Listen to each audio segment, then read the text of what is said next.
வணக்கம். ஆகாஷ்வாணி புதுச்சேரி செய்தி சுருக்கம் வாசிப்பவர் ஆதவன். மத்திய ரயில்வே அமைச்சர் திரு அஸ்வினி வைஷ்ணவ் நேற்று புதுடெல்லி ரயில் நிலையத்தில் சத் பூஜையை ஒட்டி பயணிகளுக்காக ஏற்பாடு செய்யப்பட்டுள்ள ஏற்பாடுகள் குறித்து ஆய்வு மேற்கொண்டார். பயணிகளுடன் கலந்துரையாடிய திரு அஸ்வினி வைஷ்ணவ் இந்த பண்டிகை காலத்தில் இதுவரை 1 கோடிக்கும் மேற்பட்ட பயணிகள் சிறப்பு ரயில்களில் பயணம் மேற்கொண்டுள்ளதாக தெரிவித்தார்.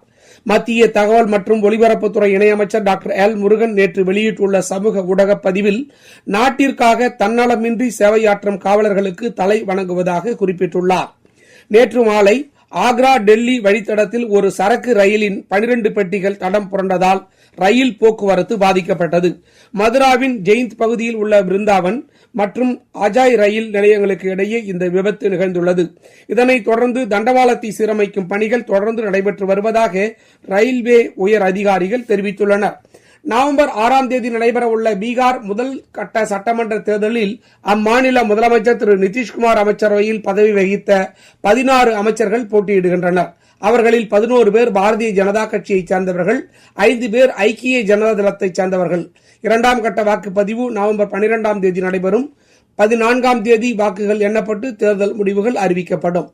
புதுச்சேரியில் தீபாவளி பண்டிகையை முன்னிட்டு ஒரே நாளில் புதுச்சேரி நகர மற்றும் கிராம பகுதிகளில் குவிந்த 600 டன் குப்பைகளை தூய்மை பணியாளர்கள் அகற்றி துப்புரவு பணியில் ஈடுபட்டதாக உள்ளாட்சித்துறை அதிகாரிகள் தெரிவித்துள்ளனர்.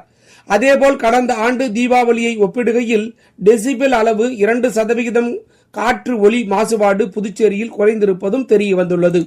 வானிலை காரணமாக புதுச்சேரி காரைக்கால் மாவட்டத்தில் உள்ள மீனவர்கள் மறு அறிவிப்பு வரும் வரை மீன்பிடிக்க கடலுக்கு செல்ல வேண்டாம் என அரசு சார்பில் அறிவுறுத்தப்பட்டுள்ளது.